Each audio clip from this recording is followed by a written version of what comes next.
Let's see, where are we?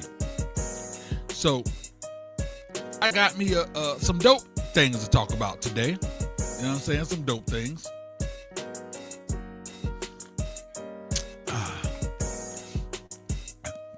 I had a dope conversation this morning with one of my homies, and it really inspired this conversation for one of the things I want to talk about. I call this charging it to the game. That's what I call this, charging it to the game. Now, before we get into the top of the morning report and some of those other things, I want to talk about charging it to the game because I think this one hits all of us if we honest. You know what I'm saying? Like, what I mean by charging it to the game is understanding that sometimes life happens to us. Life be lifing, right? And sometimes we walked ourselves into the situations we probably could have avoided. Now, not everything is random. Not everything is, why God? Sometimes it's, damn, if I'm being real, I knew better. You know what I'm saying? You saw the sign. You felt the warning. Somebody probably even told you. You knew the safer route, but the other option looked faster, easier, more exciting maybe. Or it just made more sense to you in the moment. So you went with it. Then, when the consequences come, we frustrated, hurt, confused, praying for relief, wondering why life got hard when in reality, some of that path came attached to that decision. You feel me? That's what I mean when I say sometimes you gotta charge it to the game. Not shame yourself, not beat yourself up. Learn from it. That's what we're doing today. The message today is charge it to the game. Think about it like this. Imagine, I'm a man of metaphors. Imagine, right? There's a clear path to where you're trying to go. You see the path. Safe road, straight road. You know exactly where it leads, and you know it'll take you 3 days to get to your destination. You know for a fact. This path, straight, easy path, but it'll take you 3 days. Then somebody tell you, man, if you cut through those woods and go over that mountain, you can get there in 1 day. Now, in your head, that sounds smart because, like, who don't want to get there faster? So guess what? You leave the path thinking you found a better way. You go off the path that you know is easy, that you know gonna get you there in one piece in 3 days. You like, I'll go through these woods, which I've never been in before.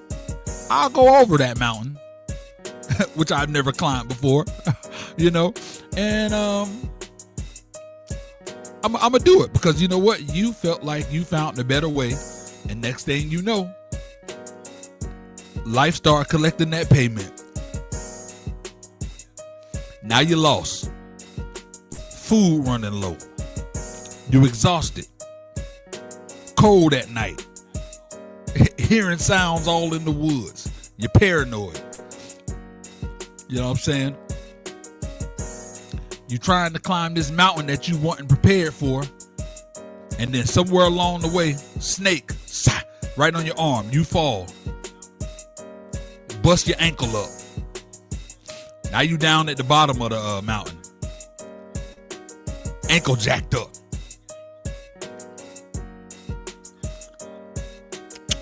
Now this shortcut that was supposed to save you time becomes a delay. Because see, you can't even move the same. Your ankle tore up. Now days go by. Frustration builds up. Now You stuck in survival mode over a decision that originally felt like the smart move. Now, eventually, somebody come through and they help you.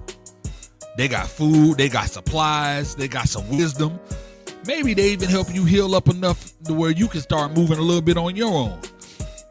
Together, y'all get over that mountain, right? Y'all become cool. Maybe this person right here becomes a lifelong friend, a mentor. You know what I'm saying? Somebody who genuinely changes your life for the better. Now, eventually, you make it to your destination.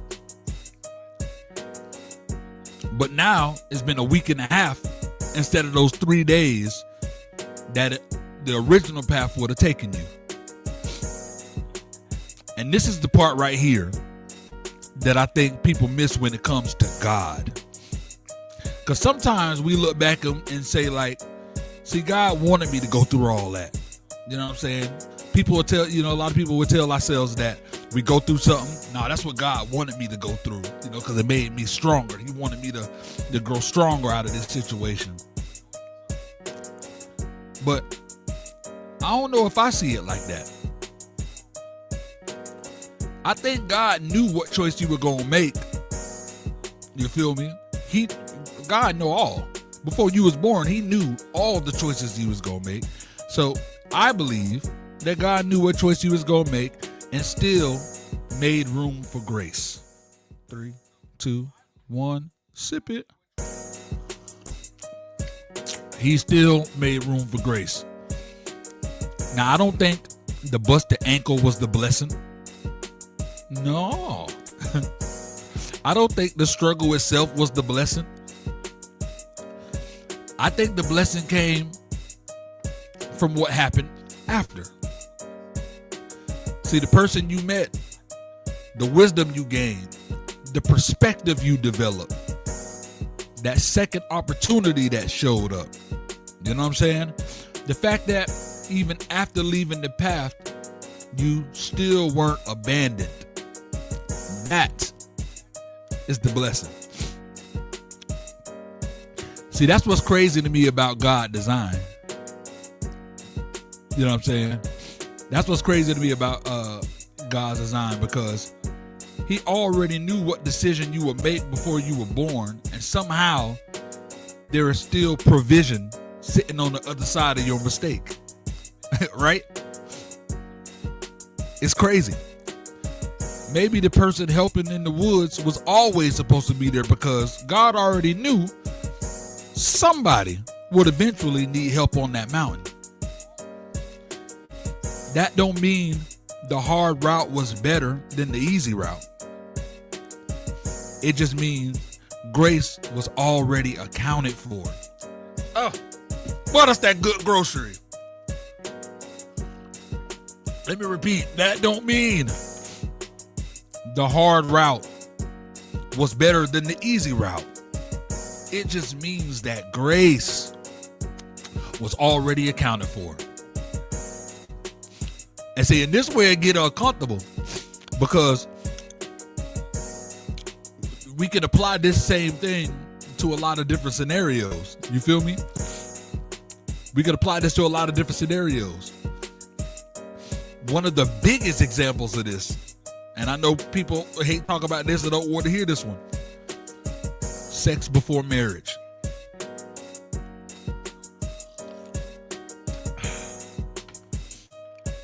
We all hate this one. Look, a lot of us charging it to the game over this one. But listen, temptation is real. We all grown. Nobody pretending that people don't struggle. But see, I think we missed the point why certain instructions exist in the first place. You feel me? Like, real deal. We hear wait until marriage, like we're here that, and immediately we think restriction. Us as people, we hear wait till marriage, and then that's what we hear. We hear restriction. See, but what we're not realizing is the bigger picture isn't restriction, it is protection. See, because if we being honest, a lot of situations became way harder once sex entered the room too early. Tell me I'm capping, because you know I'm not. Sometimes you ignore red flags because that attraction, that lust, becomes way louder than your discernment. Sometimes you stay in situations way longer than you should because, hey, that thing hit good. You feel me? That thing just a little fat. You like the way that thing jiggle when you yada, yada, yada, yada, I mean? You feel me? The boom, boom room is exciting. So because of that, guess what? You ignoring the red flags. You staying in a situation you know damn well you don't need to be in this situation. You feel me? You got chemistry. You know what I'm saying? Attachments mixed into it. Sometimes you mistake physical compatibility for actual compatibility. And guess what? That make you overlook character, values, maturity, discipline, emotional health, and whether this person is even building in the same direction you are. None of that stuff is even important. It's being blinded by the lust.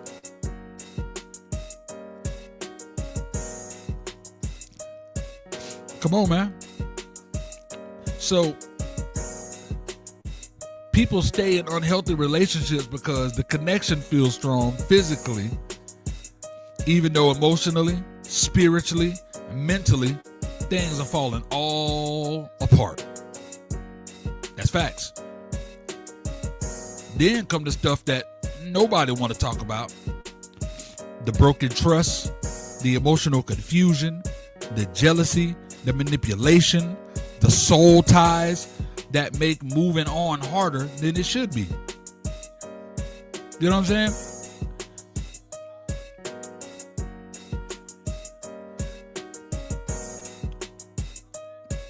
Big facts, broski. Big facts. You know what I'm saying? All of these things. Staying attached to people who you weren't supposed to, how can I say this? Staying attached to people who were supposed to only teach you something for a season. That's who these people are.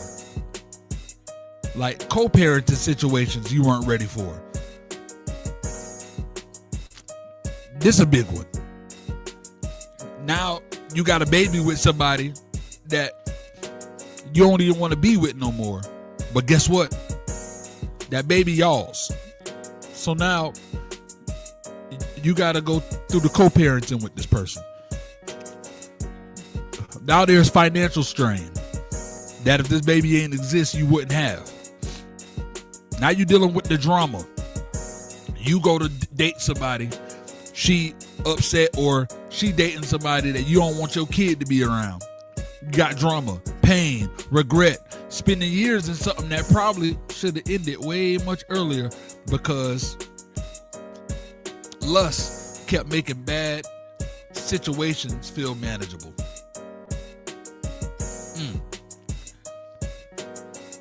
These are things you got to charge to the game because this is what comes with it.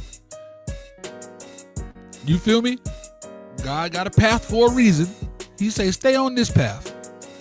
And if we decide to, yeah, that sound cool, but little mama thick, let me go. I'll be back on the path, Lord. Just let me go ahead and handle that.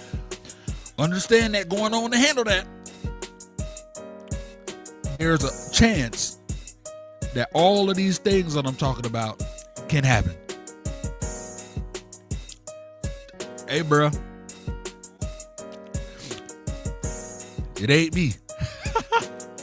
Now, I want to be clear because this part matters. I got to be real clear on this. I'm not saying mistakes disqualify anybody. That ain't what I'm saying. I'm not saying messy situations can't still turn into beautiful outcomes, because they really do. Plenty of people have made mistakes and still found healthy marriages. You know what I'm saying? They've healed, they built families, grew, came out stronger. God redeems situations all the time. You know what I'm saying?